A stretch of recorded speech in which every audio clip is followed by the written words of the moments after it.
Welcome back to 6.14 Religion Rocks. Megan and Mitchell here. We are going to discuss some of the 10 commandments today. The commandments are God laws given to Moses.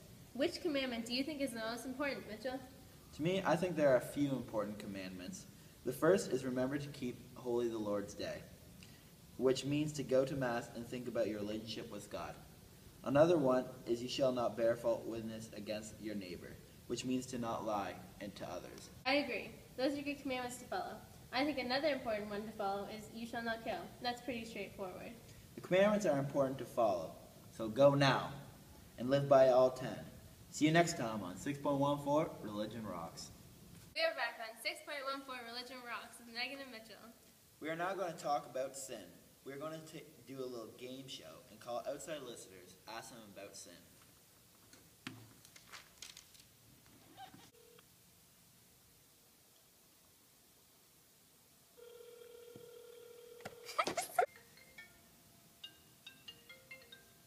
Hello?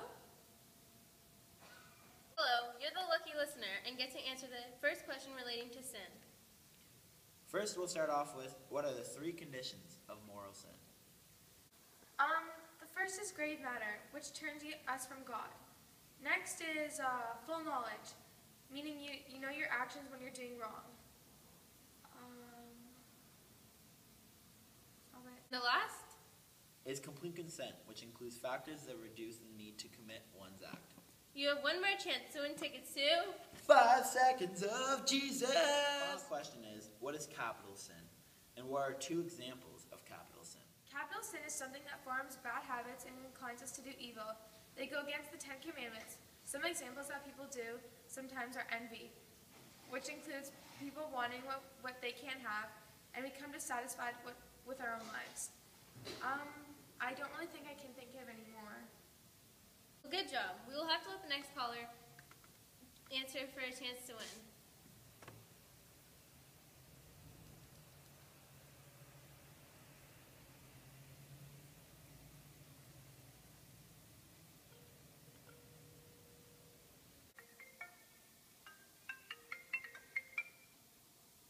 Hello?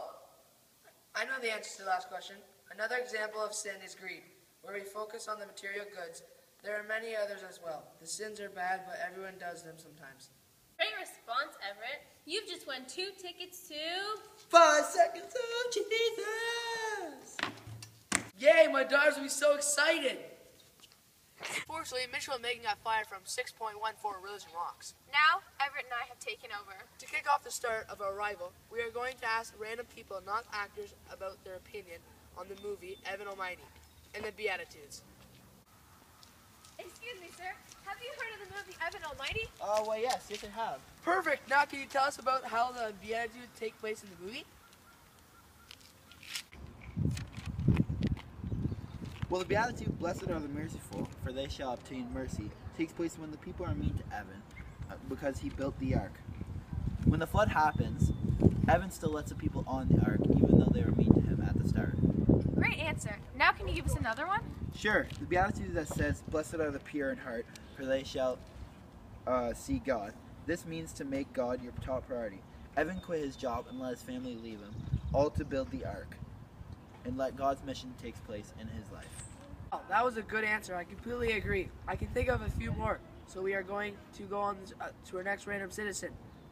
Hello. Have you seen the movie Evan Almighty? Yes, I have. Can you tell us how Evan lives his life by the Beatitudes? He lives his life by the Beatitude, blessed are the poor in spirit, for there is a kingdom of heaven. Evan realizes everything comes from God. The animals sent to him were from God, and the ark was from God. Also, Evan accepted that he needed help to build the ark. Evan is truly a good person who lives by the Beatitudes. Thanks a lot, Megan. Now we're back at 6.14 Religion Rocks, coming to you live from Regiopolis Notre Dame School, where we will ask students to tell us about the virtues in the Mother Teresa movie. Oh, there's a young student. Hey, would you be able to tell us how Mother Teresa lives the virtues? Yeah, of course. She follows the virtue of faith in her everyday life. She went to help the slums because she thought God wanted her to. Her entire life, she had faith in her life, believed in God. And to me, that's why I think got her through the tough times. Another student. I think Mother Teresa follows the virtue of justice. She believed in everyone, and she believed they all deserved to be treated equally. She thought that everyone deserved a peaceful life and health care, so she managed to make a place for the sick people to go. She also saved the garbage mountain for the slums there. That's true, but I think she mainly follows the virtue of charity. She loved every one of the poor people, no matter what race or religion they were. She prayed to God. She also showed love to her children by helping them learn to write and caring for the sick. Those were amazing answers, guys. Does your listeners agree? Leave your comments on our site at www.religionrocks6.14.com. And that includes the morality show. I hope you enjoyed listening. And learn something new about religion. See you next time on 6.14 Religion Rocks.